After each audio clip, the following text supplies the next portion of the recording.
ಆತ್ಮೀಯರೇ, ಕೃಷಿ ದರ್ಶನ ನೇರ ಫೋನ್ ಇನ್ ಕಾರ್ಯಕ್ರಮಕ್ಕೆ ತಮ್ಮೆಲ್ಲರಿಗೂ ಪ್ರೀತಿಯ ಸ್ವಾಗತ.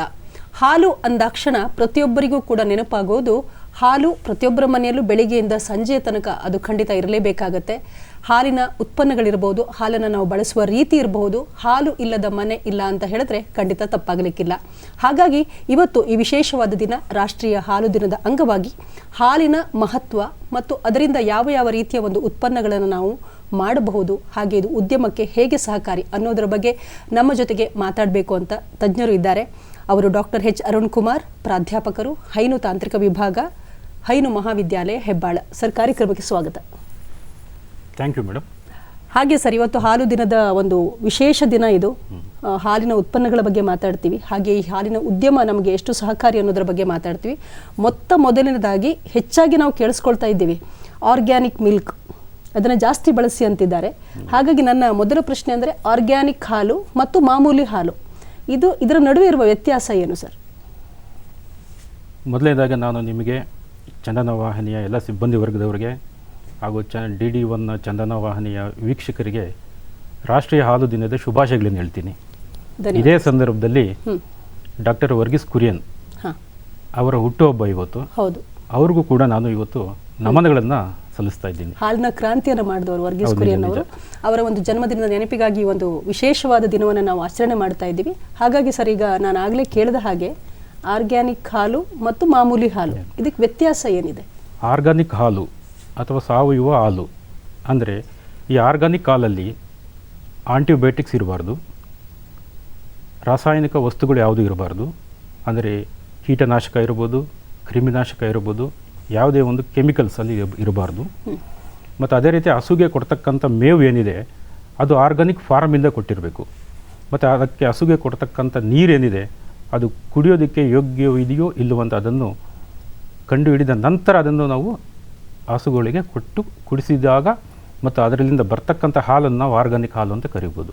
ಇದು ತುಂಬ ಒಂಥರ ಕ್ಲಿಷ್ಟಕರವಾಗಿದೆ ಅಂತ ಅನ್ಸಲ್ವಾ ಸರ್? ಯಾಕಂದ್ರೆ ಇದು ತುಂಬ ಸುಲಭವಾಗಿದೆ ಮೇಡಮ್. ಈಗ ಹಾಲಲ್ಲಿ ಆಂಟಿಬಯೋಟಿಕ್ಸ್ ಅಂತ ಹೇಳಿದಾನೆ. ಈಗ ಹಾಲಲ್ಲಿ ಆಂಟಿಬಯೋಟಿಕ್ಸ್ ಹೇಗೆ ಬರುತ್ತೆ ಅಂತ ಹೇಳಿದ್ರೆ, ಹಸು ಹಾಲು ಕೊಡ್ತಾ ಇರಬೇಕಾದ್ರೆ ಅದಕ್ಕೆ ಅನಾರೋಗ್ಯ ಕಾರಣ ಅದಕ್ಕೊಂದು ಇಂಜೆಕ್ಷನ್ ಕೊಡ್ತಾರೆ, ಆಂಟಿಬಯೋಟಿಕ್ ಇಂಜೆಕ್ಷನ್ ಕೊಡ್ತಾರೆ. ಈ ಥರ ಆಂಟಿಬಯೋಟಿಕ್ ಇಂಜೆಕ್ಷನ್ ಕೊಟ್ಟಾಗ ಆ ಟ್ರೇಸಸ್ ರೆಸಿಡ್ಯೂಸ್ ಏನಿದೆ ಅದು ಹಾಲಲ್ಲಿ ಬರುತ್ತದು. ಅದೇ ರೀತಿ ಹಸುಗೆ ನಾವು ಮೇವು ಕೊಡ್ತೀವಿ. ಮೇವು ರೈತರು ಎಲ್ಲಿಂದ ಹಾಕ್ತಾರೆ? ಅವ್ರು ಬೆಳೆದಿರ್ತಕ್ಕಂಥ ಬೆಳೆಯಿಂದ ತಂದು ಕೊಡ್ತಾರೆ. ಅದಕ್ಕೆ ರೈತರು ಬೆಳೆಗಳಿಗೆ ಏನೇನು ಮಾಡ್ತಾರೆ? ಕ್ರಿಮಿನಾಶಕನ ಹಾಕ್ತಾರೆ, ಕೀಟನಾಶಕಗಳು ಬೆಳೆಸಿರ್ತಾರೆ. ಅದು ಪೆಸ್ಟಿಸೈಡ್ಸ್ ಅನ್ಬೋದು, ಫಂಗಿಸೈಡ್ಸ್ ಅಂತ ಹೇಳ್ಬೋದು. ಅಂಥ ಹುಲ್ಲನ್ನು ಮೇವನ್ನು ಹಸುಗೆ ಕೊಟ್ಟಾಗ ಅದು ತಿಂದಾಗ ಅದು ಜೀರ್ಣ ಆಗಿ ಹಾಲಲ್ಲಿ ಅದನ್ನು ಕೆಮಿಕಲ್ ರೆಸಿಡ್ಯೂಸ್ ಹಂಗೆ ಬರುತ್ತದು. ಆ ರೀತಿ ಆದಾಗ ಅದು ಆರ್ಗ್ಯಾನಿಕ್ ಮಿಲ್ಕ್ ಆಗಲ್ಲ, ಆರ್ಗ್ಯಾನಿಕ್ ಆಗೋದಿಲ್ಲ. ಅಂಥ ಹಾಲನ್ನು ಸೇವಿಸಲೂಬಾರ್ದು. ನಾವು ಪ್ರತಿನಿತ್ಯ ಅಂಥ ಹಾಲು ಸೇವಿಸ್ತಾ ಇದ್ರೆ ಆರೋಗ್ಯ ಕೆಟ್ಟು ಹೋಗುತ್ತೆ ಒಂದು ಕಡೆ. ಇನ್ನೊಂದು ಕಡೆ ದೇಶದ ಆರ್ಥಿಕತೆಗೆ ತುಂಬ ತೊಂದರೆ ಆಗುತ್ತದೆ. ನಮ್ಮ ಅಂತಾರಾಷ್ಟ್ರೀಯ ಮಾರುಕಟ್ಟೆಯಲ್ಲಿ ನಮ್ಮ ಭಾರತ ದೇಶದ ಹಾಲು ಮತ್ತು ಹಾಲಿನ ಉತ್ಪನ್ನಗಳಿಗೆ ಹೆಚ್ಚು ಬೇಡಿಕೆ ಇಲ್ಲ ಅಂತ ನಾವು ಸುಮಾರು ಕೇಳಿದ್ದೀವಿ, ನೋಡ್ತಾ ಇದ್ದೀವಿ. ಇದಕ್ಕೆ ಮುಖ್ಯ ಕಾರಣ ಏನು ಅಂತ ಹೇಳಿದ್ರೆ, ಈ ಕೆಮಿಕಲ್ ರೆಸಿಡ್ಯೂಸಿಂದನೇ ಆಗ್ತಾ ಇರೋದಿಲ್ಲ. ಈ ರೀತಿ ಆಗ್ತಾ ಇದೆ. ಅದಕ್ಕೆ ಯಾರೇ ಒಬ್ಬರು ಆರ್ಗಾನಿಕ್ ಮಿಲ್ಕ್ ಆಗಲಿ, ಆರ್ಗಾನಿಕ್ ಪ್ರಾಡಕ್ಟ್ ಮಾಡೋರು ಯಾರೇ ಆಗಲಿ, ಅವರು ಒಂದು ಸರ್ಟಿಫಿಕೇಟ್ ತೆಗೆದುಕೋಬೇಕಾಗುತ್ತೆ. ಅವ್ರು ಕೊಡ್ತಕ್ಕಂಥ ಮೇವು ಏನಿದೆ, ಫೀಡು, ಫಾಡರ್ ಎಲ್ಲ ಇರುತ್ತಲ್ಲ, ನೀರು, ಪ್ರತಿಯೊಂದಕ್ಕೂ ಸರ್ಟಿಫಿಕೇಟ್ ಇರಬೇಕು. ಅದಕ್ಕೆ ಅಂದರೆ ಯಾರನ್ನೊಬ್ಬ ಸರ್ಟಿಫೈ ಮಾಡಿರಬೇಕು, ಇದು ನೀರು ಕುಡಿಯೋದಕ್ಕೆ ಯೋಗ್ಯವಾಗಿದೆ, ಮೇವು ಯೋಗ್ಯವಾಗಿದೆ ಅಂತ. ಅವಾಗ ಮಾತ್ರ ನಾವು ಆರ್ಗಾನಿಕ್ ಹಾಲು ಅಂತ ಕರಿತೀವಿ. ಅದಕ್ಕೆ ಆ ರೀತಿ ಮಾಡಿದಾಗ ಮಾತ್ರ ಅದು ಆರ್ಗ್ಯಾನಿಕ್ ಮಿಲ್ಕ್ ಅಂತ ಅದನ್ನು ಮಾರುಕಟ್ಟೆಯಲ್ಲಿ ಅವರು ಬಳಸಬಹುದು. ಹಾಗೆ ಸರ್, ಮುಂದಿನ ಪ್ರಶ್ನೆ, ಈಗ ಹಾಲಿನ ಪೌಷ್ಟಿಕತೆ. ಹಾಲು ನಮಗೆ ಎಷ್ಟು ಮುಖ್ಯ, ಎಷ್ಟು ಸಹಕಾರಿ, ಅದರಲ್ಲಿ ಎಷ್ಟು ಪೌಷ್ಟಿಕತೆ ಇದೆ? ನೋಡಿ, ನನಗೆ ಗೊತ್ತಿರುವಂಗೆ ಹಾಲು ಒಂದೇ ಒಂದು ಪದಾರ್ಥ. ಹುಟ್ಟಿದಾಗ ಕೊಡ್ತಾರೆ ಅದನ್ನ, ಕೊನೆಯವರೆಗೂ ಕೊಡ್ತಾರೆ, ಪ್ರತಿಯೊಬ್ಬರಿಗೂ ಕೊಡ್ತಾರೆ, ಎಲ್ಲ ಟೈಮಲ್ಲೂ ಕೊಡ್ತಾರೆ ಅದನ್ನ, ಎಲ್ಲ ವೇಳೆಯಲ್ಲೂ ಕೊಡ್ತಾರೆ ಅದನ್ನ. ಹಂಗಾಗ್ಬಿಟ್ಟು ಹಾಲು ಒಂದು ಸಂಪೂರ್ಣ ಆಹಾರ ಅದು. ಇದರಲ್ಲಿ ಹಸು ಹಾಲನ್ನು ತಕ್ಕೊಂಡಾಗ ನಾವು ಕೊಬ್ಬಿನಾಂಶ 3.5% ಇರುತ್ತೆ, ಪ್ರೋಟೀನ್ ಅಂಶ 3.5% ಇರುತ್ತೆ. ಅದೇ ರೀತಿ ಲ್ಯಾಕ್ಟೋಸ್, ಹಾಲಿನ ಸಕ್ಕರೆ ಅಂತೀವಿ, ಅದು 4.6% 5% ಇರುತ್ತೆ. ಮತ್ತು ಯಥೇಚ್ಛವಾಗಿ ಖನಿಜಾಂಶ ಕೂಡ ಇರುತ್ತೆ, 0.7% ಖನಿಜಾಂಶ ಇರುತ್ತೆ. ಇದರ ಜೊತೆಗೆ ಕೆಲವು ವಿಟಮಿನ್ಸ್ ಕೂಡ ಇರುತ್ತದೆ. ಸೊ ಹಾಗಾಗಿ ಹಾಲು ತುಂಬ ಪೌಷ್ಟಿಕವಾದದ್ದು. ಇದನ್ನು ಪ್ರತಿಯೊಬ್ಬರೂ ಬಳಸಬೇಕು. ಇದು ತುಂಬ ಉತ್ತಮವಾದ ಆಹಾರ ಮತ್ತು ಸಂಪೂರ್ಣವಾದ ಆಹಾರ. ಹಾಗಾದ್ರೆ ಸರ್, ಈಗ ಹಾಲು ಇದೊಂದು ದೇಸಿ ಹಾಲಿನ ಉತ್ಪನ್ನಗಳು, ಯಾವ್ಯಾವ ಉತ್ಪನ್ನಗಳನ್ನು ತಯಾರಿಸಬಹುದು? ದೇಸಿಯ ಹಾಲು ಉತ್ಪನ್ನಗಳಂತ ಬಂದಾಗ ನಮಗೆ ಎಲ್ಲರಿಗೂ ಗೊತ್ತಿರತಕ್ಕಂಥ ಪದಾರ್ಥಗಳೆಂದರೆ ಕೋವಾ ಇರ್ಬೋದು, ಪೇಡ ಇರ್ಬೋದು, ಪನ್ನೀರ್, ಶ್ರೀಖಂಡ್, ರಬ್ರಿ, ಕುರ್ಚನ್, ಇವೆಲ್ಲ ವಿವಿಧ ಆ ರಾಜ್ಯಕ್ಕೆ ಯಾವ ರೀತಿ ಹೊಂದಿಕೊಂಡಿದೆಯೋ ಆ ರೀತಿ ಪದಾರ್ಥಗಳನ್ನು ತಯಾರಿಸ್ತಾ ಬಂದಿದ್ದಾರೆ. ಇಲ್ಲಿ ಮುಖ್ಯವಾಗಿ ಹೇಳಬೇಕಂದ್ರೆ ಕೋವಾ ಮತ್ತು ಪೇಡ ನಾನು ಎರಡು ವ್ಯತ್ಯಾಸ ಹೇಳ್ಬಿಡ್ತೀನಿ. ಇಲ್ಲಿ ಈ ಕೋವಾ ಹೆಂಗೆ ಅಂತ ಹೇಳಿದ್ರೆ ಹಾಲನ್ನು ನಾವು ಕಾಯಿಸ್ತಾ ಇರೋದಷ್ಟೇ, ಕಾಯಿಸ್ತಾ ಬಾಯಲಾಗಿ ಅದು ಘನೀಕೃತ ಸೆಮಿ ಸಾಲಿಡ್ ಥರ ಬರ್ತದೆ. ಡಫಿ ಸ್ಟೇಜ್ ಅಂತ ಇಂಗ್ಲೀಷಲ್ಲಿ ಕರಿತೀವಿ ನಾವು, ಸೆಮಿ ಸಾಲಿಡ್. ಆ ಒಂದು ಪದಾರ್ಥ ಆದಾಗ ಮಾತ್ರ ನಾವು ಅದು ಕೋವಾ ಅಂತ ಕರಿತೀವಿ. ಅಂದರೆ ನಾವು ಹಾಲಿಗೆ ಏನು ಬೇರಿಸಿರಲ್ಲ, ಹಾಲನ್ನು ಕಾಯಿಸಿ ಗಟ್ಟಿಯಾದ ನಂತರ ಉಳಿಯುವ ಪದಾರ್ಥಕ್ಕೆ ನಾವು ಕೋವಾ ಅಂತ ಕರಿತೀವಿ. ಅಂದರೆ ಫ್ಯಾಟ್ ಇರ್ಬೋದು, ಪ್ರೋಟೀನ್ ಇರ್ಬೋದು, ವಿಟಮಿನ್ಸು ಮತ್ತು ಖನಿಜಾಂಶ ಏನಿದೆ ಅವೆಲ್ಲ ಅದರಲ್ಲಿ ಕಾನ್ಸಂಟ್ರೇಷನ್ ಆಗಿ ಹೆಚ್ಚು ಇರುತ್ತೆ. ಹೆಚ್ಚು ಪ್ರೋಟೀನ್, ಹೆಚ್ಚು ಕೊಬ್ಬಿನಾಂಶ, ಹೆಚ್ಚು ಖನಿಜಾಂಶ ಎಲ್ಲ ಇರುತ್ತೆ ಅದರಲ್ಲಿ. ಅದು ತಿನ್ನೋದಕ್ಕೆ ಉತ್ತಮವಾದ ಆಹಾರ. ಯಾಕಂದರೆ ಎಲ್ಲ ಪದಾರ್ಥಗಳು ಕಾನ್ಸಂಟ್ರೇಷನ್ ಇರುತ್ತಲ್ಲಿ ಅದರಲ್ಲಾಗಿರುತ್ತೆ. ಬಹುಶಃ ನೀವು ಹೇಳಿದ್ರಿ ಪ್ರಪಂಚದಲ್ಲಿ ನಾವು ಹಾಲು ಉತ್ಪಾದನೆಯಲ್ಲಿ ಮೊದಲನೇ ಸ್ಥಾನದಲ್ಲಿ ಇದ್ದೀವಿ. ಅಷ್ಟೇ ಅಲ್ಲ, ಕನಿಷ್ಠ 10 ರಾಜ್ಯಗಳು ಹಾಲಿನ ಉತ್ಪಾದನೆಯಲ್ಲಿ ಮುಂಚೂಣಿಯಲ್ಲಿವೆ. ಇಷ್ಟೆಲ್ಲ ಹಾಲು ಉತ್ಪಾದನೆ ಮಾಡ್ತಾ ಇರುವಾಗ ಕೆಲವೊಮ್ಮೆ ಮನೆಯಲ್ಲಿ ಏನಾಗುತ್ತೆ, ಹಾಲಿನ ಉತ್ಪನ್ನಗಳು ಇವಾಗ ಮಾರುಕಟ್ಟೆಯಲ್ಲಿ ಹಾಲಿನ ಬೇಡಿಕೆ ಜಾಸ್ತಿ ಇದೆ, ಅದಕ್ಕೆ ಸರಿಯಾಗಿ ಉತ್ಪನ್ನಗಳು ಜಾಸ್ತಿಯಾಗಿ ಬರ್ತಾ ಇದೆ. ಸರ್, ಕೆಲವೊಮ್ಮೆ ಮನೆಯಲ್ಲಿ ಹಾಲು ಒಡೆದೋಗ್ಬಿಡುತ್ತೆ, ಅವಾಗ ಯಾವ ರೀತಿಯ ಪದಾರ್ಥಗಳನ್ನ ಮಾಡಬಹುದು ಅದರಿಂದ? ನಿಜ. ಇದರಲ್ಲಿ ನಾನು ಒಂದು 2 ವಿಷಯ ಹೇಳ್ತೀನಿ. ಒಂದು, ವೈಜ್ಞಾನಿಕವಾಗಿ ಹಾಲು ಒಡೆದೋಗಿದೆ, ಕಾಯಿಸ್ತಾ ಇರ್ಬೇಕಾದ್ರೆ ಹಾಲು ಒಡೆದೋಗಿದೆ, ನಮಗೆ ಯಾಕೆ ಅಂತ ರೀಸನ್ ಗೊತ್ತಿಲ್ಲ. ಒಂದು ಉತ್ತಮ ಅಂತ ಹೇಳಿದ್ರೆ ಅದನ್ನು ಉಪಯೋಗಿಸ್ಕೋಬೇಡಿ, ತುಂಬ ಒಳ್ಳೆಯದು, ಅದು ಬಿಟ್ಟುಬಿಡಿ. ಇಲ್ಲಿ ಉಪಯೋಗಿಸ್ಕೋಬಹುದಾ ಅಂದರೆ ಉಪಯೋಗಿಸ್ಕೋಬಹುದು. ಹೇಗೆ ಅಂತ ಹೇಳಿದ್ರೆ, ನಾವು ಹಾಲು ಕಾಯಿಸ್ತಾ ಇರಬೇಕಾದ್ರೆ ಒಂದು 40 ಡಿಗ್ರಿ ಅಥವಾ 50 ಡಿಗ್ರಿಗೆ ಹಾಲು ಒಡೆದೋಗಿರುತ್ತೆ. ನಾವೇನು ಅಂದ್ಕೊತೀವಿ, ಹಾಲು ಒಡೆದೋಗಿದೆ, ಹಾಲು ಚೆನ್ನಾಗಿ ಕಾಯ್ದಿದೆ ಅಂದ್ಬಿಟ್ಟು ಅದನ್ನು ನಾವು ಶೋಧಿಸ್ಬಿಟ್ಟು ಅದನ್ನು ತಿನ್ನಲಿಕ್ಕೆ ಅಥವಾ ಏನನ್ನು ಬೇರೆ ಪದಾರ್ಥ ಉಪಯೋಗಿಸ್ತೀವಿ. ಆ ರೀತಿ ಆಗಬಾರ್ದು. ಅದು ಹಾಲು ಕಾಯಿಸ್ಬೇಕಾದ್ರೆ ಹಾಲು ಒಡೆದೋದ್ರೂ ಕೂಡ ನಾವು ಅದನ್ನು ತುಂಬ ಉಕ್ಕು ಬರೋರು ಚೆನ್ನಾಗಿ ಕಾಯಿಸ್ಬೇಕು. ಅದನ್ನು ಒಡೆದ್ರೂ ಕೂಡ ಉಕ್ಕು ಬರೋರು ಕಾಯಿಸ್ಬೇಕು. ಅಂದರೆ ಅಲ್ಲಿರ್ತಕ್ಕಂಥ ಏನಾದ್ರು ಬ್ಯಾಕ್ಟೀರಿಯಾಗಳಿದ್ರೆ ಎಲ್ಲ ನಶಿಸಿ ಹೋಗುತ್ತೆ, ನಿರ್ಜೀವೀಕರಣ ಆಗುತ್ತೆ ಎಲ್ಲ ಅಲ್ಲಿ. ಆವಾಗ ನಾವು ಹಾಲನ್ನು ನಾವು ಶೋಧಿಸಿ ಅಲ್ಲಿರ್ತಕ್ಕಂಥ ಏನು ಬರುತ್ತೆ ನಾವು ಘನ ಪದಾರ್ಥ, ಅದರಲ್ಲಿ ಹೆಚ್ಚು ಪ್ರೋಟೀನು ಮತ್ತು ಹೆಚ್ಚು ಕೊಬ್ಬಿನಂಶ ಇರುತ್ತೆ. ಅದನ್ನು ನಾವು ಶೋಧಿಸಿದಾಗ ನೀರಿನಂಶ ಹೊರಟೋಗುತ್ತೆ. ಆ ನೀರಿನಂಶದ ನಾವೇನು ಕರಿತೀವಿ ಅಂದರೆ ವೇ ಅಂತ ಕರಿತೀವಿ. ಆ ವೇಲ್ ಏನಿರುತ್ತೆ ಅಂದರೆ ಲ್ಯಾಕ್ಟೋಸು ಮತ್ತು ಮಿನರಲ್ಸು ನೀರಿನ ಅಂಶದಲ್ಲಿ ಹೊರಟೋಗುತ್ತೆ. ನಮ್ಗೆ ಉಳಿಯೋದು ಏನು ಅಂದರೆ ಹೆಚ್ಚು ಕೊಬ್ಬು ಮತ್ತು ಪ್ರೋಟೀನ್ ಅಂಶ ಆ ಬಟ್ಟೆಯಲ್ಲಿ ಉಳ್ಕೊಂಡಿರುತ್ತೆ. ಅದು ನಾವು ಅದನ್ನು ನಾವು ಸ್ವಲ್ಪ ಭಾರ ಇಟ್ಟು ಪ್ರೆಸ್ ಮಾಡಿಟ್ರೆ ಪನ್ನೀರ್ ಥರ ಉಪಯೋಗಿಸ್ಕೋಬೋದು. ಅದನ್ನು ಇಲ್ಲ ಸರ್ ನಾವು ಮಾಡ್ತಾ ಇದ್ದೀವಿ, ಅದು ಎಷ್ಟು ಸುಮಾರು ಸಲ ಹಾಲು ಒಡೆದೋಗುತ್ತೆ, ಪನ್ನೀರ್ ಥರ ಮಾಡಿದ್ವಿ, ಎಲ್ಲ ಒಡೆದೋಗ್ತಾ ಇದೆ, ಸರಿಯಾಗಿ ಬರ್ತಲ್ಲ ಅಂತ ಹೇಳಿದ್ರೆ ಏನೂ ತೊಂದರೆ ಇಲ್ಲ.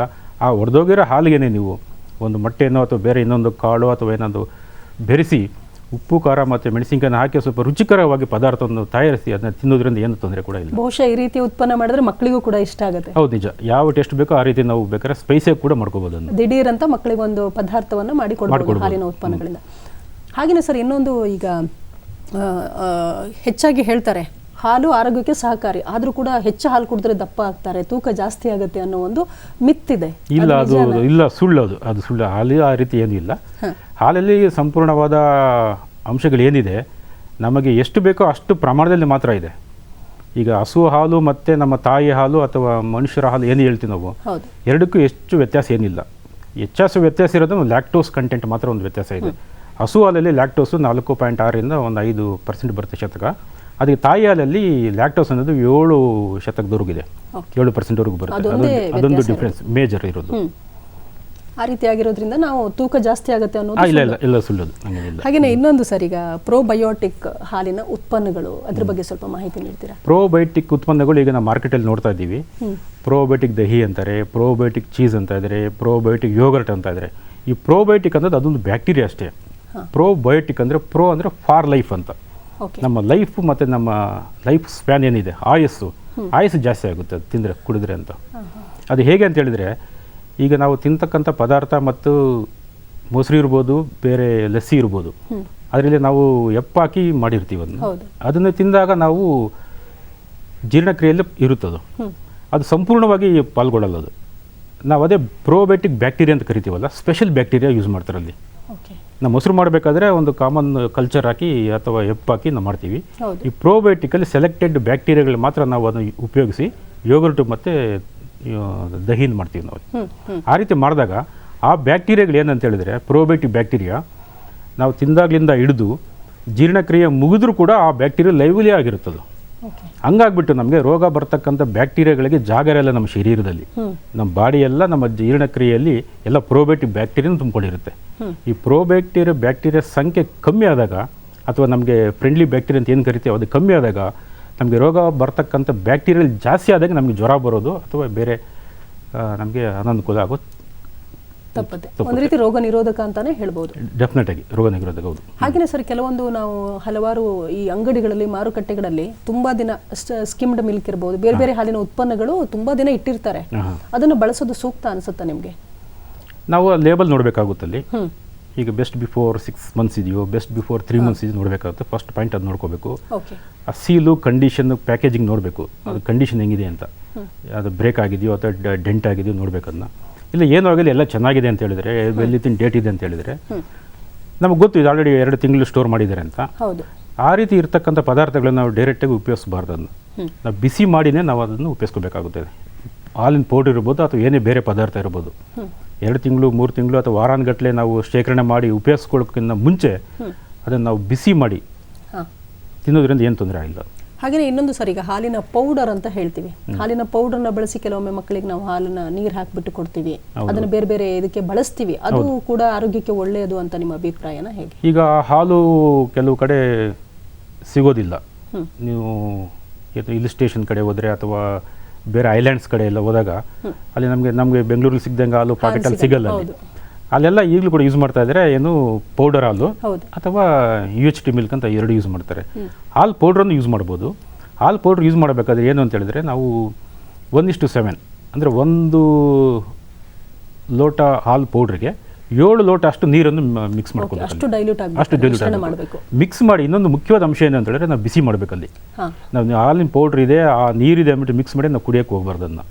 ಅದನ್ನ ಬಿಸಿ ಮಾಡಿ, ಅಂದರೆ ಅದಕ್ಕೆ ಪ್ಯಾಸ್ಚರೈಸೇಷನ್ ಅಂತೀವಿ ನಾವು. ಪ್ಯಾಸ್ಚರೈಸೇಷನ್ ಅಂದರೆ ನಾವು ಡೈರಿಗಳಲ್ಲೆಲ್ಲ ಪ್ಯಾಸ್ಚರೈಸೇಷನ್ ಮಾಡ್ತೀವಿ. ಅದು ಮನೆಯಲ್ಲೇ ಅಂತ ಹೇಳಿದ್ರೆ ನಾವು ಪ್ಯಾಸ್ಚರೈಸೇಷನ್ ಮಾಡೋಕ್ಕೆ ನಾವು ಟೆಂಪರೇಚರ್ ನೋಡಲ್ಲ 75 ಡಿಗ್ರಿ ಅಂತ. ನಮ್ಗೆ ಏನು ಇಂಡಿಕೇಶನ್ ಇಲ್ಲ ಅಂತ ಹೇಳಿದ್ರೆ ಹಾಲು ಉಕ್ಕು ಬರಬೇಕು. ಹಾಲು ಉಕ್ಕು ಬಂದಿದ್ದರೆ ನಮಗೆ 100 ಡಿಗ್ರಿ ಬಂದಿದೆ, ಅದು ಸೇಫ್ ಫಾರ್ ಕನ್ಸಂಪ್ಷನ್ ಅಂತ. ಅದು ಯಾವುದೇ ತೊಂದರೆ ಇಲ್ಲ. ಬಿಸಿ ಮಾಡಿ ಕುಡಿಯೋದ್ರಿಂದ ತುಂಬ ಒಳ್ಳೆಯದು. ಅದಕ್ಕೆ ನಾವು ರೀಕಾನ್ಸ್ಟಿಟ್ಯೂಟೆಡ್ ಮಿಲ್ಕ್ ಅಂತ ಕರಿತೀವಿ. ಅದು ಕೂಡ ಆರೋಗ್ಯಕ್ಕೆ ಉತ್ತಮನೇ. ಉತ್ತಮದೆ, ಯಾವ ರೀತಿ ತೊಂದರೆ ಏನಿಲ್ಲ. ಅದು ಹಾಗೆ ಇನ್ಯಾವುದಾದ್ರು ಉಪ ಪದಾರ್ಥಗಳಿದೆಯಾ ಸರ್ ಹಾಲಿಂದ ಮಾಡುವಂಥದ್ದು? ಹಾಲಿನ ಉಪ ಪದಾರ್ಥಗಳು ಐಸ್ ಕ್ರೀಮಿಗೆ ಬಳಸ್ತಾರೆ. ಹೌದು.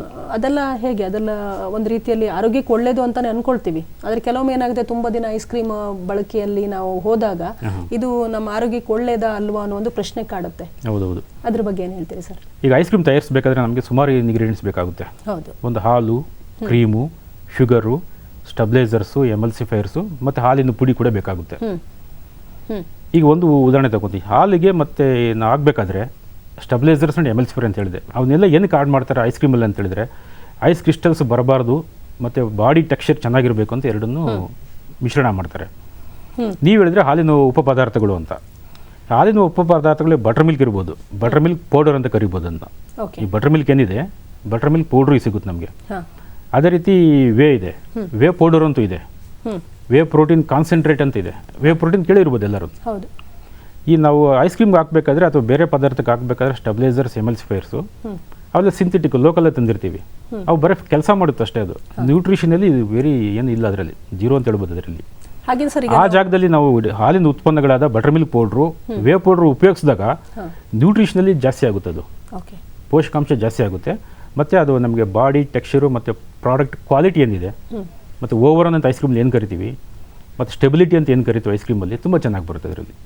ಈಗ ಮುಖ್ಯವಾಗಿ ಸರ್, ಮಹಿಳಾ ಸಬಲೀಕರಣಕ್ಕೆ ಈಗ ನಾವು ಯಾವುದೇ ಒಂದು ಕ್ಷೇತ್ರದಲ್ಲಿ ಹೋದರೂ ಕೂಡ ಉದ್ಯೋಗಕ್ಕೆ ಇದೆಷ್ಟು ಸಹಕಾರಿ ಅನ್ನುವಂಥದ್ದು ಒಂದು ಮುಖ್ಯವಾದ ಮಾತಾಗುತ್ತೆ.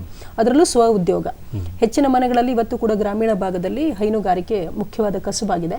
ಸೊ ಮಹಿಳಾ ಸಬಲೀಕರಣಕ್ಕೆ ಈಗ ಈ ಹಾಲಿನ ಉದ್ಯಮ ಹೇಗೆ ಸಹಾಯಕಾರಿ ಅನ್ನೋದ್ರ ಬಗ್ಗೆ ಮಾತಾಡೋದಕ್ಕೆ ಮೊದಲು ಒಬ್ರು ಕರೆ ಮಾಡಿದ್ದಾರೆ. ಹಲೋ ಹಲೋ ಹಲೋ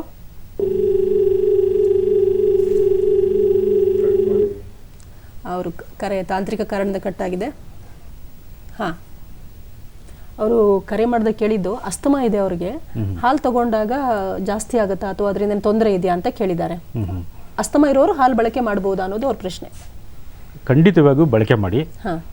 ಕೆಲವು ಮಾರ್ಪಾಡುಗಳನ್ನು ಮಾಡ್ಕೊಳ್ಳಿ. ಅದೇ ರೀತಿ ಈಗ ಕೆಲವರು ಸುಮಾರು ಜನ ಬೇರೆಯವರು ಹಿರಿಯರು ಅಂತ ಹೇಳ್ತೀನಿ, ಯಾರು ಅಂತ ಹೇಳಕ್ ಹೋಗಲ್ಲ, ಏನಾದ್ರೂ ಹಾಲು ಕುಡಿಬೇಡಿ ಅಂತ ಹೇಳ್ತಾರೆ ಕೆಲವರು.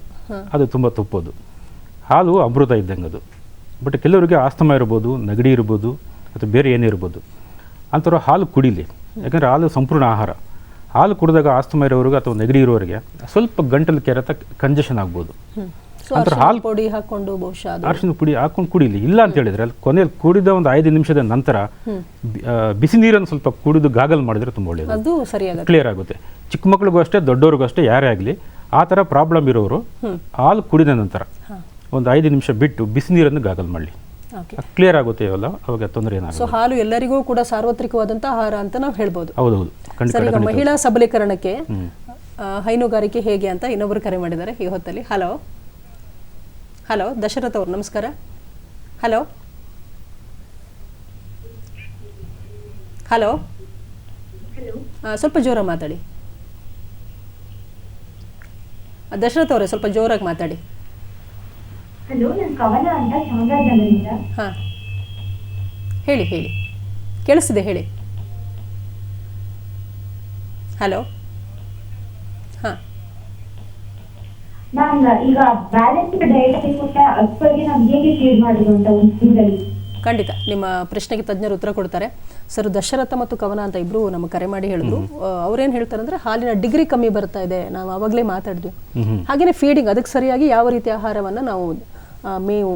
ಇದು ಡಿಗ್ರಿ ಕಮ್ಮಿ ಬರ್ತಾ ಇದೆ ಅಂತ ಹೇಳೋದು ಇವರು ಕಮಲಾ ಮತ್ತೆ ದರ್ಶನ್ ಇವ್ರದ್ದು ತೊಂದರೆ ಒಬ್ಬರದೇ ಅಲ್ಲ, ಇದು ದೇಶಾದ್ಯಂತ ಇರತಕ್ಕಂಥ ದೊಡ್ಡ ಇದು ಏನಾಗಿದೆ ಅಂತ ಹೇಳಿದ್ರೆ, ನಾವು ಡಿಗ್ರಿ ಕಮ್ಮಿ ಬಂತು ಅಂದರೆ ಡೈರಿಗಳಲ್ಲಿ ಏನೋ ನೀರು ಹಾಕೊಂಡು ಬಂದುಬಿಟ್ಟಿದ್ದಾರೆ ಅಂದ್ಬಿಟ್ಟು ಅವ್ರನ್ನ ಸುಮಾರು ಸಲ ವಾಪಸ್ ಕಳಿಸಿದ್ದಾರೆ. ಈ ರೀತಿ ಎಲ್ಲ ಆಗ್ತಾ ಇದೆ. ಕೊನೆಗೆ ನೀವು ಹಸುನ ನೀವು ಡೈರಿಗೆ ಕರ್ಕೊಂಬಂದು ಹಾಲು ಕರೆದು ಅಲ್ಲಿ ತೋರಿಸಿದಾಗ ಕೂಡ ಡಿಗ್ರಿ ಕಮ್ಮಿ ಬಂದ ಪ್ರಮೇದ ಇದೆ. ಇದಕ್ಕೆ ಮುಖ್ಯ ಕಾರಣ ಅಂದರೆ ಅದು ಹಸು ಅಲ್ಲಿ ಜೆನೆಟಿಕ್ ಏನಿದೆ, ವಿದೇಶಿ ತಳಿಗಳಲ್ಲಿ ಇದು ತುಂಬ ಸಾಮಾನ್ಯ ಇದು. ಹಂಗಾಗ್ಬಿಟ್ಟು ಈಗ ಅದನ್ನು ಒಂದು ಕಮಿಟಿ ಮಾಡಿ ಒಂದು ಸಜೆಷನ್ಸ್ ಕೊಟ್ಟಿದ್ದಾರೆ. ಈಗ ಡಿಗ್ರಿ ಕಮ್ಮಿ ಬರೋದ್ರಿಂದ ಅವರಿಗೆ ದುಡ್ಡು ಕಟ್ ಮಾಡಿ ಕಮ್ಮಿ ಬೆಲೆ ಕೊಡೋದಕ್ಕಿಂತ ಈ ಸ್ಟ್ಯಾಂಡರ್ಡ್ಸ್ ಏನಿದೆ, ಡಿಗ್ರಿ ಕಮ್ಮಿ ಬಂದಿರೋರಿಗೆ ಡಿಗ್ರಿ ಕಮ್ಮಿ ಬಂದಿದ್ರು ಪರವಾಗಿಲ್ಲ ಅಂತ ಒಂದು ಸ್ವಲ್ಪ ಕಮ್ಮಿ ಮಾಡಿ ಅದಕ್ಕೆ ಮ್ಯಾಕ್ಸಿಮಮ್ ಪ್ರೈಸ್ ಬರೋಂಗೆ ಕೂಡ ಅದನ್ನ ಒಂದು ಶಿಫಾರಸು ನಡೀತಾ ಇದೆ.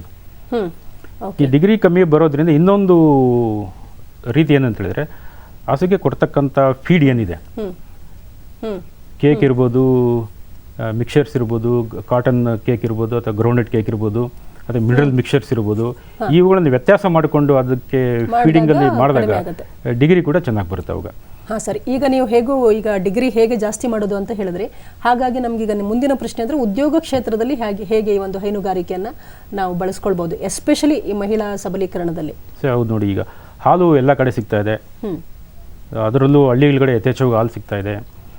ಈಗ ಏನಂತ ಹೇಳಿದ್ರೆ, ಮೊದಲು ನಿಜ ಹೇಳಬೇಕಂದ್ರೆ 1990ರಲ್ಲಿ ಆ ದಶಕದಲ್ಲಿ ಹಾಲು ಯಥೇಚ್ಛವಾಗಿ ಬರೋದ್ರಿಂದ ಮಿಲ್ಕ್ ಹಾಲಿಡೇ ಅಂತ ಕೊಡ್ತಾ ಇದ್ರು. ಅಂದ್ರೆ ಒಂದು ದಿವಸ ರೈತರು ಹಾಲು ಕೊಡಂಗಿಲ್ಲ ಡೈರಿಗಳಿಗೆ. ಈ ಕೋಲಾರ ಜಿಲ್ಲೆ, ಚಿಕ್ಕಬಳ್ಳಾಪುರ ಜಿಲ್ಲೆಗಳಲ್ಲಿ ಅವತ್ತು ಮಿಲ್ಕ್ ಹಾಲಿಡೇ ಅಂತ ಎಕ್ಸಸ್ ಮಿಲ್ಕ್ ಆಗಿತ್ತು. ಅವಾಗ ಏನು ಮಾಡೋರು ಅಂತ ಹೇಳಿದ್ರೆ, ಎಕ್ಸಸ್ ಮಿಲ್ಕ್ ಈಗಿಲ್ಲ, ಆ ಪ್ರಾಬ್ಲಮ್ ಇಲ್ಲ. ಈಗೆಲ್ಲ ಎಕ್ಸಸ್ ಮಿಲ್ಕ್ ಬಂದಿದ್ದೆಲ್ಲ ಪ್ರಾಡಕ್ಟ್ಸ್ ಮಾಡ್ತಾ ಇದ್ದಾರೆ, ಹಾಲಿನ ಪುಡಿ ಮಾಡ್ತಾ ಇದ್ದಾರೆ. ಹಾಲಿನ ಪುಡಿ ಮಾಡಿದ್ದನ್ನ ಸ್ಟೋರ್ ಮಾಡ್ತಾರೆ, ಈಗ ಎಕ್ಸಸ್ ಸ್ಟೋರ್ ಆಗಿದೆ. ಈಗ ಕೊರೋನಾ ಬಂದಿರೋದ್ರಿಂದ ಸ್ಕೂಲ್ಸು ಇಲ್ಲ, ಆ ಮಿಡ್ ಡೇ ಮೀಲ್ ಅಲ್ಲಿ ಹಾಲು ಕೊಡ್ತಾ ಇದ್ರೆ ಅದು ಸ್ಟಾಪ್ ಆಗಿದೆ, ಸರಿಯಾಗಿ ಕೊಡ್ತಾ ಇಲ್ಲ. ಅದು ಕೂಡ ಈಗ ಬೇಡಿಕೆಗೆ ತಕ್ಕನಾಗಿಯೇ ಒಂದು ಮಾರುಕಟ್ಟೆ ಇದೆ ಅಂತ. ಮಾರುಕಟ್ಟೆ ಈಗ ಇದೆ ಅಲ್ವಾ? ಹಾಗೆ ಸರ್, ಇದು ತರಬೇತಿ ಕೊಡ್ತಾರಾ, ಯಾವ ರೀತಿ ಒಂದು ಹೈನುಗಾರಿಕೆಯನ್ನು ನಾವು ಮುಂದುವರಿಸಬೇಕು? ಖಂಡಿತವಾಗಿಯೂ ನಮ್ಮ ಪಶುವೈದ್ಯಕೀಯ ವಿಶ್ವವಿದ್ಯಾಲಯದಲ್ಲಿ ವಿಸ್ತರಣಾ ವಿಭಾಗ ಹೊಂದಿದೆ ಅಲ್ಲಿ. ಸೊ ಅಲ್ಲಿ ಬಂದು ರೈತರು ಅಥವಾ ಯಾರ ಆಸಕ್ತಿ ಉಳ್ಳವರು ಬಂದು ನಮ್ಮನ್ನು ಭೇಟಿ ಆದ್ರಲ್ಲಿ ಅವ್ರು ಸೂಕ್ತವಾಗಿ ಹಸು ಸಾಕಾಣಿಕೆ ಬಗ್ಗೆ ಇರ್ಬೋದು, ಕುರಿ ಸಾಕಾಣಿಕೆ ಬಗ್ಗೆ ಇರ್ಬೋದು, ಇವು ಮೇವಿನ ತಳಿಗಳ ಬಗ್ಗೆ ಇರ್ಬೋದು, ಮತ್ತು ಹಾಲು ಮತ್ತು ಹಾಲಿನ ಉತ್ಪನ್ನಗಳ ಬಗ್ಗೆ, ಸೊ ಅದು ಕೂಡ ನಾವು ಸೂಕ್ತವಾದ ಮಾಹಿತಿಯನ್ನು ಕೊಡ್ತೀವಿ ನಾವು ಅಲ್ಲಿ ಅವ್ರಿಗೆ ಕೊಡ್ತೀರಿ. ಹಾಗಾದ್ರೆ ನಿಮಗೆ ಗೊತ್ತಿರುವ ಹಾಗೆ ಯಾವ್ದು ಈ ಕ್ಷೇತ್ರದಲ್ಲಿ ತುಂಬ ಸಾಧನೆ ಮಾಡಿದವರು ಇದ್ದಾರೆ ಸರ್ ಹೈನುಗಾರಿಕೆಯಲ್ಲಿ? ಈಗ ನೀವು ನೋಡಿರ್ತೀರಿ, ಎಷ್ಟೋ ಜನರನ್ನ ಭೇಟಿ ಮಾಡಿರ್ತೀರಿ, ಆ ರೀತಿ ಇದ್ದಾರೆ ಸುಮಾರು ಜನ ಇದ್ದಾರೆ. ನಮ್ಮ ಸ್ನೇಹಿತರು ಸುಮಾರು ಜನ ಇದ್ದಾರೆ. ಅವರಿಗೊಂದು ನೀವು ಅಪ್ರಿಷಿಯೇಟ್ ಮಾಡಿದ್ರೆ ಇಷ್ಟೊಂದು ಒಳ್ಳೆಯ ರೀತಿಯಲ್ಲಿ ಹೈನುಗಾರ. ಹೌದೌದು, ಇದ್ದಾರೆ ನಮ್ಮೂರಲ್ಲೇ ನಮ್ಮ ಸ್ನೇಹಿತರು. ರಮೇಶ್ ರೆಡ್ಡಿ ಅಂತ ಇದ್ದಾರೆ, ಗೋವಿಂದ ರಾಜು ಅಂತ ಇದ್ದಾರೆ, ಇನ್ನೊಂದು ಮೈಸೂರಲ್ಲಿ ಬಂದರೆ ಇನ್ನೊಬ್ಬ ದೇವರಾಜ್ ಅಂತ ಒಬ್ರು ಇದ್ದಾರೆ. ಸೊ ಅವರೆಲ್ಲ ಸ್ವಂತ ಡೈರಿ ಫಾರ್ಮ್ ಇಟ್ಕೊಂಡಿದ್ದಾರೆ. ಚಂದ್ರಶೇಖರ್ ಅನ್ನೋರು ಕೂಡ ನಿಮ್ಮನ್ನ ತುಂಬ ಹೌದೌದು ಅಪ್ರಿಶಿಯೇಟ್ ಮಾಡಿದ್ದಾರೆ ಹೌದಾ ಈ ಒಂದು ನಿಜ. ನೀವು ಮಾಡಿದಂತ ಕೆಲಸಕ್ಕೆ ಒಂದು ತುಂಬಾ ಸುಮಾರು ಶ್ಲಾಘನೀಯ. ಜನ ಡೈರಿ ಫಾರಂ ಇಟ್ಕೊಂಡು ಅವರೇ ಅದೇ ಹಾಲನ್ನು ಪಾಕೆಟ್ ಮಾಡಿ ಅವರೇ ಬ್ರ್ಯಾಂಡಲ್ಲಿ ತುಪ್ಪ ಮಾಡೋದು, ಪೇಡ ಮಾಡೋದು, ಪನ್ನೀರ್ ಮಾಡಿ ಹೆಚ್ಚು ಹಣ ಕೂಡ ಸಂಪಾದಿಸ್ತಾ ಇದ್ದಾರೆ ಅವರು. ಇವರಿಗೆ ಬೇಕಾದಂತ ಮಾಹಿತಿ ಕೆಲವರು ಮಾಡಬೇಕು ಅಂತ ಮುಂದೆ ಹೋಗ್ತಾರೆ ಸರ್, ತರಬೇತಿ ಪಡ್ಕೊಂಡು ಕೂಡ ಅಲ್ಲಿಯೂ ಕೂಡ ಒಂದು ಹಲವಾರು ತಾಂತ್ರಿಕ ಕಾರಣಗಳು ಅಥವಾ ಸಮಸ್ಯೆಗಳು ಬರ್ಬೋದು. ಅದಕ್ಕೆ ಇಲಾಖೆಯಿಂದ ಯಾವ್ದಾದ್ರು ರೀತಿಯ ಸಹಾಯಧನ ಅನ್ನೋ ತರಬೇತಿಯೋ ಅವ್ರು ಯಾರನ್ನ ಈಗ ಸರ್ಕಾರದಲ್ಲಿ ಸುಮಾರು ಸ್ಕೀಮ್ಸ್ ಇದಾವೆ. ಯಾರೇ ಒಬ್ಬ ಇಂಡಸ್ಟ್ರಿ ಆಗಲಿ, ಒಬ್ಬ ವ್ಯಾಪಾರ ಆಗಲಿ, ಏನೇ ಮಾಡಬೇಕಾದ್ರೂ ಧನ ಸಹಾಯ ಮಾಡೋದಕ್ಕೆ ಸ್ಕೀಮ್ಸ್ ಸುಮಾರು ಇದಾವೆ, ಅವರೆಲ್ಲ ಮಾಡ್ಬೋದು. ಇನ್ನೊಂದು ನಾನು ಹೇಳೋದು ಅಂದರೆ ಕಡಿಮೆ ಬಜೆಟಲ್ಲಿ ಈ ಡೈರಿ ಪ್ಲಾಂಟನ್ನು ಮಾಡ್ಬೋದು ಯಾರೇ ಆಗಲಿ. ಈಗ ಪೇಡ ಇಂಡಸ್ಟ್ರಿ, ಪನ್ನೀರ್ ಇಂಡಸ್ಟ್ರಿ, ಈ ತುಪ್ಪ ಮಾಡೋದು, ಇವಕ್ಕೆಲ್ಲ ಹೆಚ್ಚಾಗಿ ಅಮೌಂಟ್ ದುಡ್ಡೇನು ಬೇಕಾಗಿಲ್ಲ. ಅಲ್ಲಿ ಏನು ರಾ ಮೆಟೀರಿಯಲ್ಸ್ ಬರುತ್ತೆ ಅದನ್ನೇ ನಾವು ಪರ್ಚೇಸ್ ಮಾಡಿ ಆ ಪದಾರ್ಥಗಳನ್ನು ತಕ್ಷಣ ತಯಾರಿಸ್ಬೋದು. ನಾವು ಅಲ್ಲಿ ಈಗ ಹಾಲನ್ನು ಪರ್ಚೇಸ್ ಮಾಡಿ ನಾವು ಅಲ್ಲೇ ನಾವು ಕೋವಾ, ಪೇಡ, ಪನ್ನೀರನ್ನು ತಯಾರಿಸಿ ಕ್ಲೀನಾಗಿ ಪಾಕೆಟ್ ಮಾಡಿ ಅದನ್ನು ನಗರ ಪ್ರದೇಶಗಳಿಗೆ ನಾವು ಕೊಟ್ಟಾಗ ಹೆಚ್ಚು ಲಾಭದಾಯಕವಾಗಿ ಬರುತ್ತೆ. ಅಲ್ಲಿ ಆದ್ರೆ ಮಾರ್ಕೆಟಿಂಗ್ ಕಷ್ಟ ಆಗಲ್ಲ ಸರ್, ಯಾಕಂದ್ರೆ ಹಳ್ಳಿಯಿಂದ ಈ ಪಟ್ಟಣದಲ್ಲಿ ಬೇಡಿಕೆ ಜಾಸ್ತಿ ಇರುತ್ತೆ. ಅದು ಹೇಳಬೇಕು, ಇಂಥ ಊರಲ್ಲಿ ಇಂಥವ್ರು ಚೆನ್ನಾಗಿ ಸಪ್ಲೈ ಮಾಡ್ತಾ ಇದ್ದಾರೆ, ಇವ್ರದ್ದು ಕ್ವಾಲಿಟಿ ತುಪ್ಪ ಇದೆ, ಇವ್ರದ್ದು ಕ್ವಾಲಿಟಿ ಪೇಡ ಇದೆ, ಆ ಥರ ಫಸ್ಟು ಇಮೇಜ್ ಕ್ರಿಯೇಟ್ ಮಾಡ್ಕೋಬೇಕಲ್ಲಿ. ನಾವು ಸುಮ್ಮನೆ ಯಾರಿಗೂ ಪರಿಚಯ ಇಲ್ಲದೇ ನಾನು ಪನ್ನೀರ್ ಮಾಡಿದ್ದೀನಿ, ನಾನು ತುಪ್ಪ ಮಾಡಿದ್ದೀನಿ ತಗೊಳ್ಳಿದ್ರೆ ಯಾರು ತಗೊಳ್ಳಲ್ಲ. ಅವ್ರು ತೋರಿಸ್ಬೇಕಾಗುತ್ತೆ, ನಾನು ತುಪ್ಪ ಏಂದ್ರಲ್ಲಿ ಮಾಡಿದ್ದೀನಿ, ನಾಟಿ ಹಸುಲ್ ಮಾಡಿದ್ದೀನೋ, ಸೀಮೆ ಹಸುವಲ್ಲಿ ಮಾಡಿದ್ದೀನೋ, ಅಥವಾ ಗಿರ್ ಬಿರ್ಡಲ್ಲಿ ಮಾಡಿದ್ದೀನೋ, ಎಮ್ಮೆ ಹಾಲಲ್ಲಿ ಮಾಡಿದ್ದೀನೋ. ಆ ರೀತಿ ನಾವು ಅದನ್ನು ಮುಖ್ಯ ವಾಹನಿಗೆ ತಂದಾಗ ಅದಕ್ಕೆ ಒಂದು ಅವರದೇ ಆದ ಒಂದು ವ್ಯಾಲ್ಯೂ ಅಂತ ಏನಿದೆ ಸಿಗುತ್ತೆ. ಅಂಥ ಪದಾರ್ಥಕ್ಕೆ ಹೆಚ್ಚು ಬೇಡಿಕೆ ಕೂಡ ಇದೆ. ಈಗ ಮಹಿಳೆಯರಿಗೆ ಕೆಲವಾದ್ರೂ ಸ್ಕೀಮ್ಗಳಿದೆ ಅಂತ ಹೇಳಿದ್ರಿ, ಮಹಿಳೆಯರಿಗೆ ಎಸ್ಪೆಷಲಿ ಮಹಿಳೆಯರಿಗೆ ಅಂತ ಯಾವುದಾದ್ರೂ ಒಂದು ಇಲಾಖೆಯಿಂದ ಆ ರೀತಿ ಯಾವ್ದಾದ್ರು? ಹೌದು, ಸ್ತ್ರೀ ಶಕ್ತಿ ಸಂಘಗಳು ಸುಮಾರು ಇದಾವೆ. ಸ್ತ್ರೀ ಶಕ್ತಿ ಸಂಘಗಳೆಲ್ಲ ಅವರೇ ದುಡ್ಡು ಹಾಕೊಂಡು ಅವರ ಗ್ರೂಪಲ್ಲಿ ಮಾಡಿ ಪದಾರ್ಥಗಳು ಮಾಡಿ ಲಾಭ ಮಾಡಿರ್ತಕ್ಕಂಥ ನಾನು ನೋಡಿದ್ದೀನಿ. ನಾವು ಸುಮಾರು ಕಡೆ ಹಳ್ಳಿಗಳಲ್ಲಿ ಈ ಥರ ಟ್ರೈನಿಂಗ್ ಪ್ರೋಗ್ರಾಮ್ ಕೊಟ್ಟಾಗ ಏನು ಅಂದರೆ ನಾವು ಓವರ್ ನೈಟ್ ಮನೆಯಲ್ಲೇ ಮಾಡ್ಬೋದು. ನಾವು ಪನ್ನೀರ್ ಇರ್ಬೋದು, ಪೇಡ ಇರ್ಬೋದು, ತುಪ್ಪ ಇರ್ಬೋದು, ಅದಕ್ಕೆ ಹೆಚ್ಚಾಗಿ ಸಾಮಗ್ರಿಗೆ ಬೇಕಾಗಿಲ್ಲ. ಮನೆಯಲ್ಲಿ ಏನಿದೆ ಅಥವಾ ಏನು ಸಿಗುತ್ತೆ ಆ ಒಂದು ಉಪಕರಣಗಳಲ್ಲೇ ನಾವು ಪದಾರ್ಥಗಳನ್ನು ಮಾಡಿ ಮಾರುಕಟ್ಟೆ ಮಾಡಿ ಲಾಭನ ಮಾಡ್ಬೋದು. ಇದು ಸರ್ಕಾರ ಯಾವುದಾದ್ರೂ ಒಂದು ರೇಟ್ ಅಂತ ಫಿಕ್ಸ್ ಮಾಡಿದೆ ಸರ್, ದರ ನಿಗದಿ ಇದೆಯಾ ಇದಕ್ಕೆ? ಅಥವಾ ಈಗ ಅವ್ರು ಯಾವುದೋ ಒಂದು ಉತ್ಪನ್ನಗಳನ್ನು ಮಾಡಿದಾಗ ಅದಕ್ಕೇನಾದರೂ ಗ್ರೇಡೇಷನು ಆ ರೀತಿ ಏನಾದರೂ ಮಾಡುವಂತಹ ಒಂದು ಇದಿದೆಯಾ, ವ್ಯವಸ್ಥೆ ಇದೆಯಾ? ಇಲ್ಲ, ತುಪ್ಪ ಮಾಡಬಹುದು ಅಥವಾ ಇನ್ಯಾವುದೋ ಪದಾರ್ಥಗಳನ್ನ ಮಾಡಿ ಹಾಗೆ ಮಾರುಕಟ್ಟೆಗೆ ಬಿಡಬಹುದು. ಇಲ್ಲ, ಒಂದು ಉದಾಹರಣೆ ಕೊಡ್ತೀನಿ ಇದಕ್ಕೆ. ಈಗ KMF ಅಲ್ಲಿ ಈಗ ಇರೋದ್ರಲ್ಲಿ KMF ಒಂದು ಒಳ್ಳೆ ಉದಾಹರಣೆ ಕೊಡ್ಬೋದು. ಎಲ್ಲದರಲ್ಲೂ ಮುಂಚೂಣಿ ಇದೆ ಅದು. ಸರ್ಕಾರ ಕೂಡ ಪೂರ್ವಕವಾಗಿ ಕೆಲಸ ಮಾಡ್ತಾ ಇದೆ KMF ಅಲ್ಲಿ. ಇವತ್ತು ಅದಕ್ಕೆ KMF ಕೂಡ ಆರೋಗ್ಯಕರವಾಗಿದೆ. ಅದು ಅಲ್ಲಿ ಏನ್ ಮಾಡ್ತಾರೆ ಅಂದ್ರೆ ಹಾಲನ್ನು ಪಡೆದಾಗ ಅಲ್ಲಿ ನೀವು ಹೇಳಿದಾಗ ಗ್ರೇಡ್ಸ್ ಮಾಡ್ತಾರೆ. ಅಲ್ಲಿ ಗ್ರೇಡಿಂಗ್ ಅಂದ್ರೆ based on the fat and SNF. ಹೆಚ್ಚು ಕೊಬ್ಬಿನಾಂಶ ಇದ್ರೆ ಅದಕ್ಕೊಂದು ಬೆಲೆ, ಕಡಿಮೆ ಕೊಬ್ಬಿನಾಂಶ ಇದ್ರೆ ಅದಕ್ಕೆ ಕಡಿಮೆ ಬೆಲೆ. ಆ ರೀತಿ ಉದಾಹರಣೆ ಅಂತ ಹೇಳಿದ್ರೆ toned milk, double toned milk, standardised milk, high fat milk, ಈ ರೀತಿ ವಿಧವಾದ ಪದಾರ್ಥಗಳು ನಮಗೆ KMF ಹಾಲಲ್ಲೇ ಬರ್ತಾ ಇದೆ ನಮ್ಮಲ್ಲಿ. ಈಗ ಯಾವುದೇ ಒಂದು ಹಾಲು ಇರ್ಬೋದು, ಅದನ್ನ ಒಂದು ಗ್ರೇಡಿಂಗ್ ಮಾಡಿ ಶುದ್ಧವಾದ ರೀತಿಯಲ್ಲಿ ಮಾಡ್ಕೊಂಡು ಹೋದ್ರೆ ಪ್ರತಿಯೊಬ್ಬರೂ ಕೂಡ ಒಂದು ಸ್ವ ಉದ್ಯಮದಲ್ಲಿ ಅವರನ್ನು ಅವರು ತೊಡಗಿಸಿಕೊಳ್ಬಹುದು. ಖಂಡಿತವಾಗಿ ಹೆಚ್ಚಿನ ಮಾಹಿತಿಗೆ ಖಂಡಿತ ನಿಮ್ಮ ಇಲಾಖೆಯವರಿಗೆ ಸಹಕರಿಸುತ್ತೆ ಅಲ್ವಾ ಸರ್? ಹೌದು, ಖಂಡಿತ. ಇವತ್ತು ವಿಶೇಷ ಈ ಒಂದು ಕಾರ್ಯಕ್ರಮದಲ್ಲಿ ಆಗಮಿಸಿರುವಂತಹ ಡಾಕ್ಟರ್ H. ಅರುಣ್ ಕುಮಾರ್ ಅವರಿಗೆ ಮತ್ತೊಮ್ಮೆ ಅಭಿನಂದನೆಗಳನ್ನ ತಿಳಿಸಿದ ಕಾರ್ಯಕ್ರಮವನ್ನು ಮುಗಿಸ್ತಾ ಇದ್ದೀನಿ. ನಿಮ್ಗೆ ಏನಾದರೂ ಸಮಸ್ಯೆಗಳಿದ್ರೆ, ಈ ಒಂದು ಕಾರ್ಯಕ್ರಮದ ಕುರಿತಾಗಿ ನಿಮಗೆ ಪ್ರಶ್ನೆಗಳಿದ್ರೆ ಕಾರ್ಯಕ್ರಮದ ಕೊನೆಯಲ್ಲಿ ಅವರ ದೂರವಾಣಿ ಸಂಖ್ಯೆನ ನೀಡ್ತೀವಿ, ಅವರಿಗೆ ಕರೆ ಮಾಡಿ ನೀವು ಹೆಚ್ಚಿನ ಮಾಹಿತಿಯನ್ನು ಪಡೆಯಬಹುದು. ಮುಂದಿನ ಕಾರ್ಯಕ್ರಮದಲ್ಲಿ ನಿಮ್ಮನ್ನು ಭೇಟಿ ಆಗ್ತೀವಿ. ನಮಸ್ಕಾರ.